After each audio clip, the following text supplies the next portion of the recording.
This is the Dollemore Daily, and I'm Jesse Dollemore. For over a year and a half, I have been calling for consequences for Donald Trump. I have been screaming from the rooftops about justice for the American people relative to the crimes of Donald Trump, up to and including the events that took place on January 6, 2021, the insurrection, the crime against the United States, the seditious conspiracy that led to the attempted overthrow of these United States by way of overturning a free and fair election. I don't know how many times you've heard me say those words exactly or something similar. And yesterday,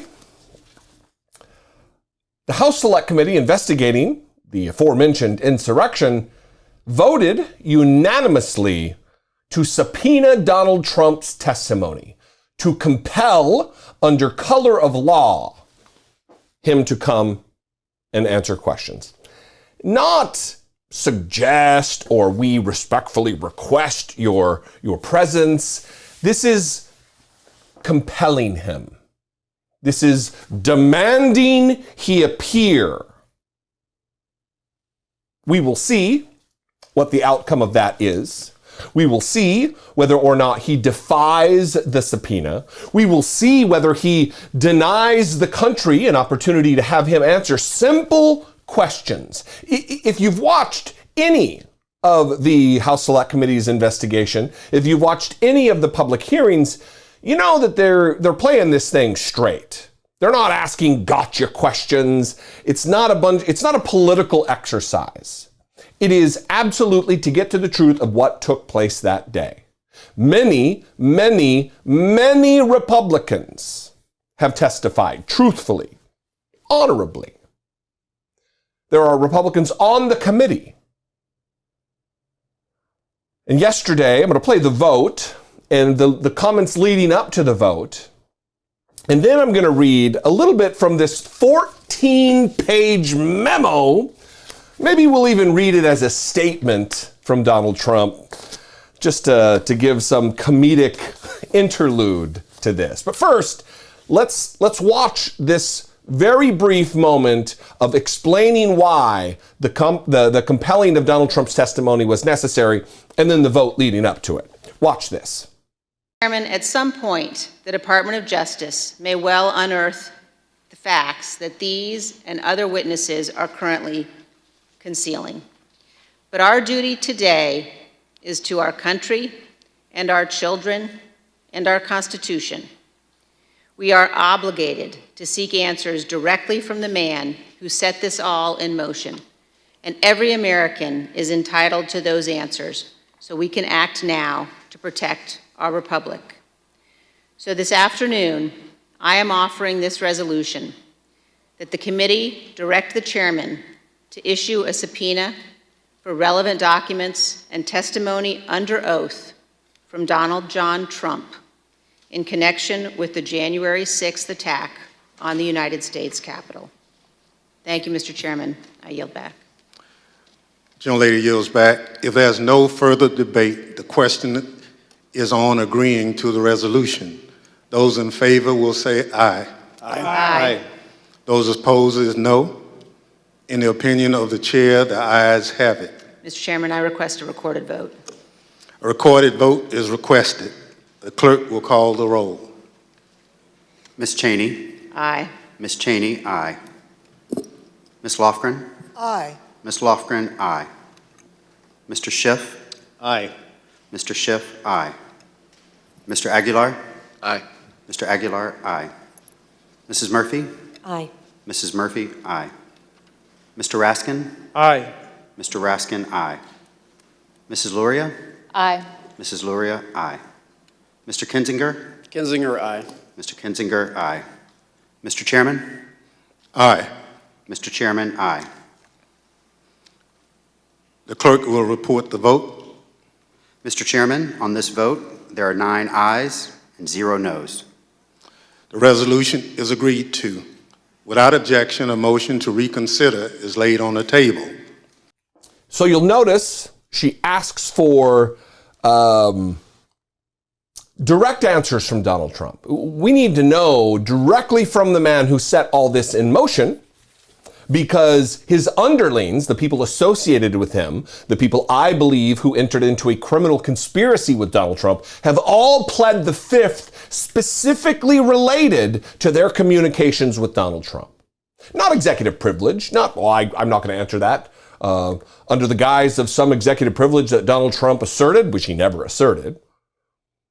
They just pled the fifth. Again, the Fifth Amendment protects us as Americans from incriminating ourselves. So they believe, or they are asserting under oath, that they cannot testify about the questions being asked about what they talked about with Donald Trump because it might incriminate them. She also mentions that at some point the DOJ may get to the bottom of this, intimating that a criminal prosecution, a criminal investigation leading to those prosecutorial proceedings may take place. And then they voted unanimously to hold Donald Trump to account, to ask him very simple questions that he should be able to just easily answer. We'll see.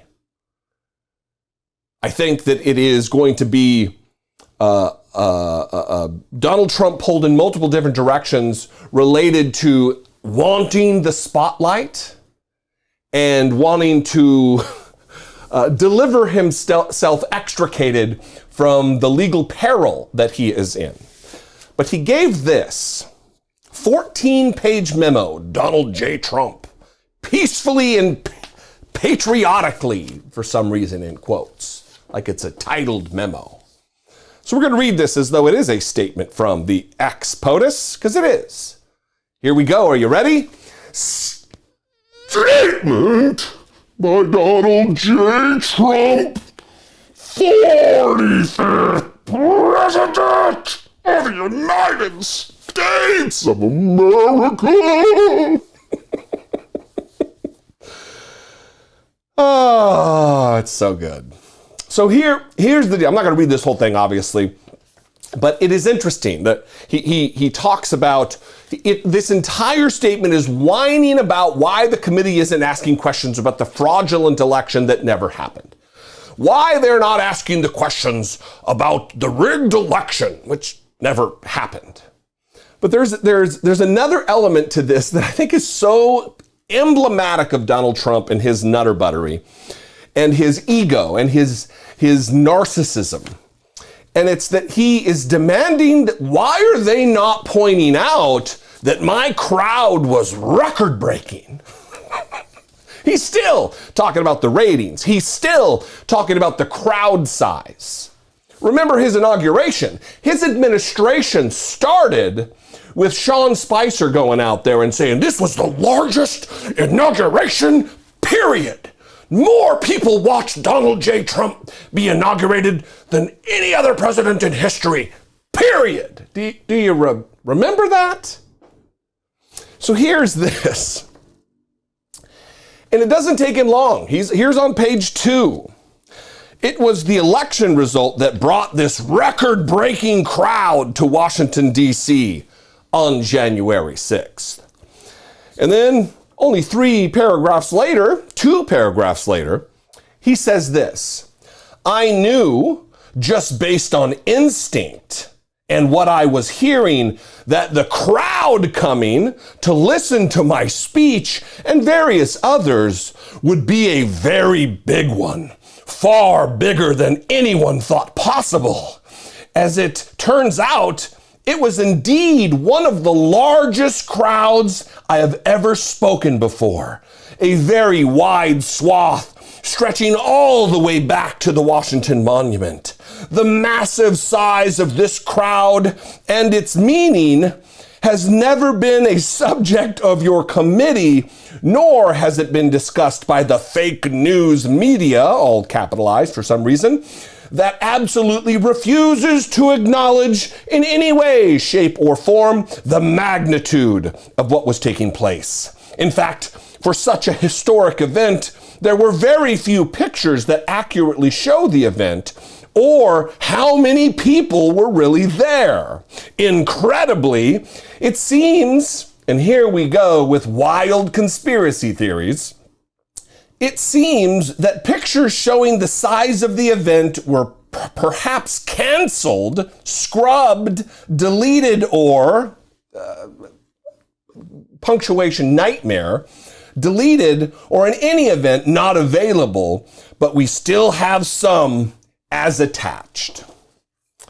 And then I will regale you with the wonder that is his attachments. From some of the pictures that weren't canceled. Dun dun dun! Dun dun dun! Oh my God, thank you for this, Donald Trump. Getting to the bottom of the real objective of the House Select Committee investigating the failed coup attempt against this country. Pictures of the crowd size, you dumb shit. This goes to show you that Donald Trump is still not taking this seriously. He either believes he is so untouchable from the long arm of the law that he can treat this like a reality game show, or he's just so stupid. Maybe it's some combination of the two, but let me tell you, we are going to see fireworks here because in the coming months, there's going to be a battle after we find out what he decides to do, whether he obeys the legally issued subpoena or whether he ducks it, decides to go the court route and maybe be held in contempt of Congress. I'll leave it to legal scholars and presidential experts relative to what the consequences may be or what out he may have legally. But even after yesterday and the Supreme Court rebuffing his appeal on the Mar-a-Lago documents case, is not looking good for Donald Trump. What do you think, though? I'd love to know. You can call, leave me a brief voicemail, 714-576-4054. Of course, you can email me, daily@dollemore.com. Follow me on social media. I'm at Dollemore just about everywhere. And if you want to help support my work, please consider supporting it on YouTube here. You can click the join button, become a channel member for $1.99 a month, or you can go over to Patreon in a completely separate support mechanism on patreon.com/IDoubtIt podcast. I love you guys. I appreciate you very much. I'll see you next time. Until I do, be genuine. Take care of one another.